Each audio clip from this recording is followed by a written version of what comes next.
खुलुमबाय बेयो बड'लेण्ड एंखं टेलिभिजन दिनै 2025 समबारखालि सानसेनि बरादखौ नोंथांमोननि खाथियाव लाबोदों आं सदानन्द दैमारिया।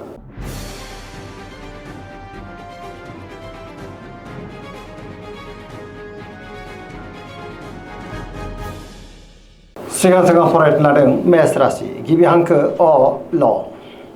दिनैनि साना मोजां आरो गाज्रिनि गेजेरजोंनो बाबेलांनो हागौ। गोसोआव गोनो गोथो साननायबो फैनो हागौ। गुबुननि थाखाय दिनै नाङा फाङा जेंनायाव गोग्लैलांनोबो हागौ। बहाबा दावबायोब्ला लामा सामायाव सांग्रां जानांगोन। रांखावरियाव मोजां होनजायो। बेफार फालांगियावबो मोजां। मोननो गोनांखौबो दिनै मोननो हागौ। अब्लाबो नाथाय खरसायाबो बांनो हागौ। देहाया दिनै मोजाङैनो थागोन। सुथुरनि गाज्रि नोजोर थानोबो हागौ। मोनफ्रोमबो बिथिङावनो दिनै सांग्रां जानाया गाहाम। लाइमोनफ्रा गावबा गावनि गोसोनि साननायफोरखौ दिनै फोरमायलायनो गोब्राब जानोबो हागौ। नेगेटिभ एनार्जिनि गोहोम गोग्लैनोबो हागौ। गुबुननिफ्राय हेफाजाब मोननो दिनै गोब्राब जानोबो हागौ। धोरोमारि बिथिङाव गोसो दुंखांगोन।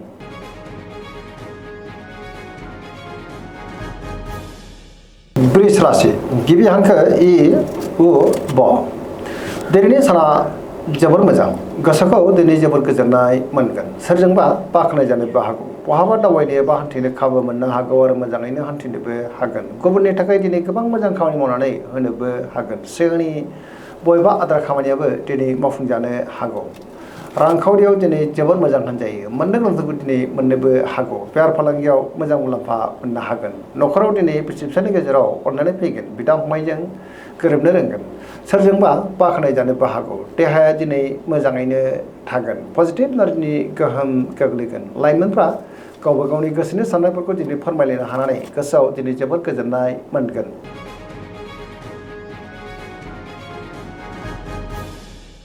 मिथुन राशि गिबि हांखो क स। दिनैनि साना मोजां आरो गाज्रिनि गेजेरजोंनो बाबेलांनो हागौ। गोसोआव दिनै गोनो गोथो साननायबो फैनो हागौ। गावनि गोसोनि साननायफोरखौ दिनै गुबुननो फोरमायनो गोब्राब जागोन। माबा मोनसे जेंनाजों दिनै मोगा मोगि जानांनोबो हागौ।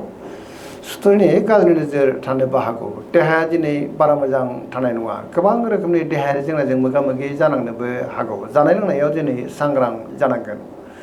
रांखावरियाव मोजां अब्लाबो नाथाय खरसाया बांनोबो हागौ। बेफार फालांगियाव मोजां होनजायो। गुबुननि थाखाय नाङा फाङा जेंनायाव गोग्लैनांनो हागौ। नेगेटिभ एनार्जिनि गोहोमबो गोग्लैनो हागौ। मोनफ्रोमबो बिथिङावनो दिनै सांग्रां जानाया गाहाम। गुबुनजों मोजां सोमोन्दो लाखिनो दिनै गोब्राब जागोन। सुथुरनि गाज्रि नोजोर थानोबो हागौ। लाइमोनफोरनि गोसोआ दिनै जोबोर आला खाला जागोन।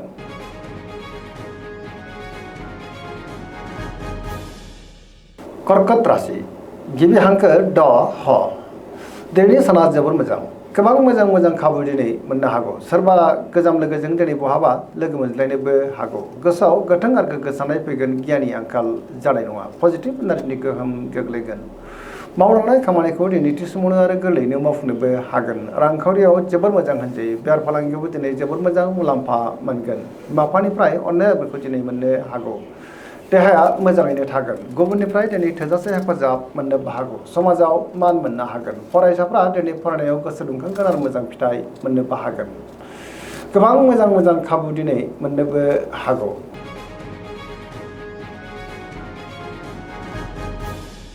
सिंह राशि गिबि हांखो म ट। दिनैनि साना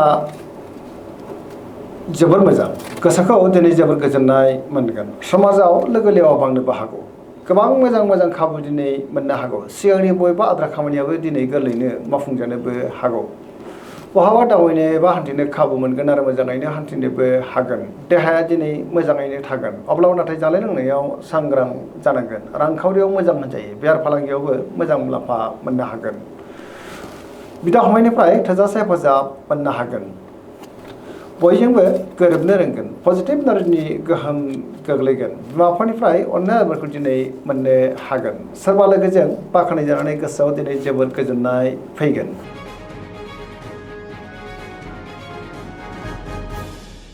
कन्या राशि गिबि हांखो प ट। दिनैनि साना मोजां आरो गाज्रिनि गेजेरजोंनो बाबेलांनो हागौ। गोसोआव दिनै गोनो गोथो साननायबो फैनो हागौ। गावनि गोसोनि साननायफोरखौ दिनै गुबुननो फोरमायनो गोब्राब जागोन। गोथों आरो गोग्गो साननो रोंनाय नङा। गियाननि आंखाल जानोबो हागौ।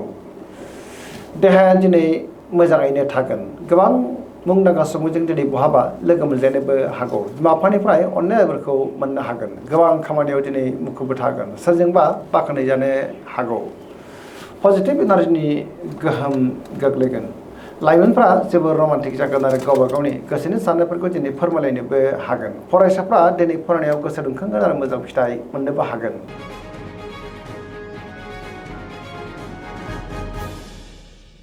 तुला राशि गिबि हांखो र थ दिनैनि साना जोबोर मोजां गोबां मोजां खाबु दिनै मोननोबो हागौ सोरजोंबा बाख्नाय जानोबो हागौ बहाबा दावबायनो बा हान्थिनो खाबु मोनगोन आरो मोजाङैनो हान्थिनोबो हागोन गोसोनि बोलोआ बांगोन सोरजोंबा बाख्नाय जानानै गोसोआ दिनै जोबोर खुसि जानोबो हागौ मावनो लानाय खामानिफोरखौ थि समावनो आरो गोरलैयैनो मावफुंनो हागोन देहाया दिनै मोजाङैनो थागोन हरखाबै बहानिफ्रायबो मोजां खौरांबो फैनो हागौ रांखावरियाव दिनै जोबोर मोजां होनजायो बेफार फालांगियावबो जोबोर मोजां मुलाम्फा मोननो हागोन न'खराव बिसि फिसायनि गेजेराव अननानै फैगोन समाजावबो मान मोननो हागोन गुबुननि थाखाय दिनै गोबां मोजां खामानि मावनानै होनोबो हागोन लोगोफोरनिफ्राय थोजासे हेफाजाब मोननो हागौ गोदान थांखि लानो रोंगोन सेंग्रा सिख्लाफोरनि गोसोआ दिनै जोबोर रमान्टिक जागोन आरो गावबा गावनि गोसोनि साननायफोरखौ फोरमायलायनोबो हागोन पजिटिभ एनार्जिनि गोहोम गोग्लैगोन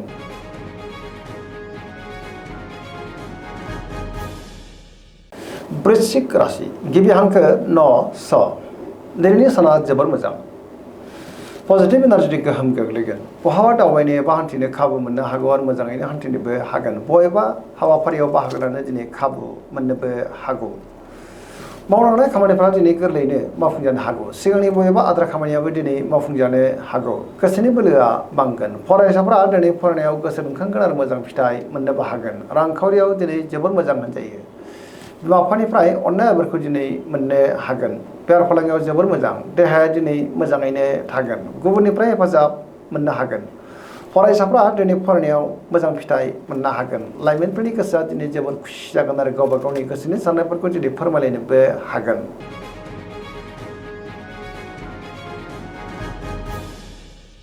धनु राशि गिबि हांखो ध फ भ दिनैनि साना जोबोर मोजां बहाबा दावबायनो बा हान्थिनो खाबु मोननो हागौ आरो मोजाङैनो हान्थिनोबो हागोन लोगोफोरनिफ्राय दिनै थोजासे हेफाजाबबो मोननो हागौ सिगांनि बबेबा आद्रा खामानिखौ मावफुंनो हानानै गोसोआव दिनै जोबोर गोजोननाय फैगोन माबा नङा मोनसे मोजां खौरां फैनोबो हागौ सोरबा लोगोजों बाख्नाय जानोबो हागौ रांखावरियाव मोजां होनजायो बेफार फालांगियाव मोजां आयाबो बांनो हागौ समाजाव दिनै गोबां मान मोनगोन देहाया दिनै मोजाङैनो थागोन अब्लाबो नाथाय जानाय लोंनायाव सांग्रां जानांगोन लाइमोनफ्रा गावबा गावनि गोसोनि साननायफोरखौ दिनै फोरमायलायनो हागोन बिदा फंबायनिफ्राय हेफाजाबबो मोननो हागौ बहानिफ्रायबा हरखाबै मोजां खौरां फैनो हागौ सरासनस्रायै दिनै साना जोबोर मोजां आरो मोजाङैनो बारग'लांगोन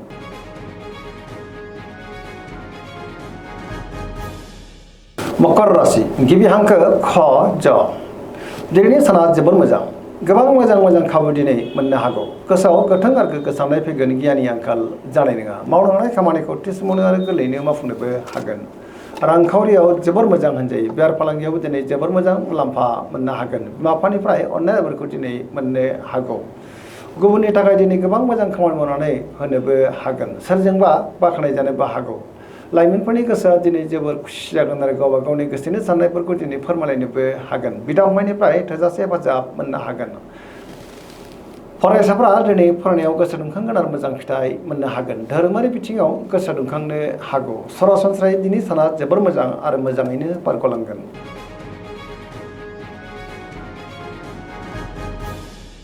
कुम्भ राशि गिबि हांखो ग स दिनैनि साना जोबोर मोजां गावनि गोसोनि साननायफोरखौ दिनै गुबुननो फोरमायनोबो हागोन गोसोआव गोथों आरो गोग्गो साननाय फैगोन गियाननि आंखाल जानाय नङा सोरबा लोगोजों बाख्नाय जानोबो हागौ सिगांनि बबेबा आद्रा खामानिया मावफुंजानायाव गोसोआ दिनै जोबोर खुसि जागोन बबेबा जेंनाखौ दिनै गोरलैयैनो सुस्रांनोबो हागोन गुबुनखौ हेफाजाब होनो हागोन बहानिफ्रायबा हरखाबै मोजां खौरां फैनो हागौ देहाया दिनै मोजाङैनो थागोन अब्लाबो नाथाय जानाय लोंनायाव सांग्रां जानांगोन बिमा बिफानिफ्राय अननायफोरखौ मोननो हागोन बिदा फंबायनिफ्राय हेफाजाबखौ मोननो हागोन बिसि फिसायनि गेजेराव दिनै अनलायनाया बांगोन आरो पजिटिभ एनार्जिनि गोहोम गोग्लैगोन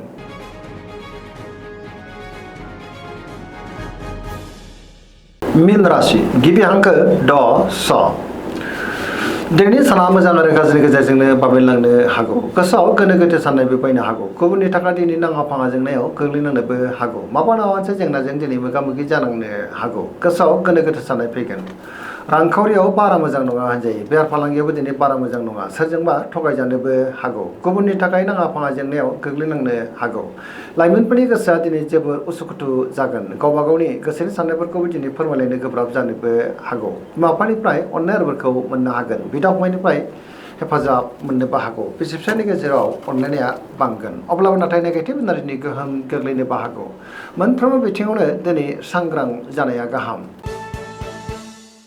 दिनैनि राशि फरायनाय एसेनोसै जोबनायाव बेखौनो खावलायो जाहाथे नोंथांमोना सानफ्रामबो जोंनि बे बड'लेण्ड इंखं टेलिभिजनखौ नायबाय थायो आरो साबस्क्राइब खालामो लोगोसे लाइक खालामो आरो शेयार खालामो एसेनोसै गोजोन्थों।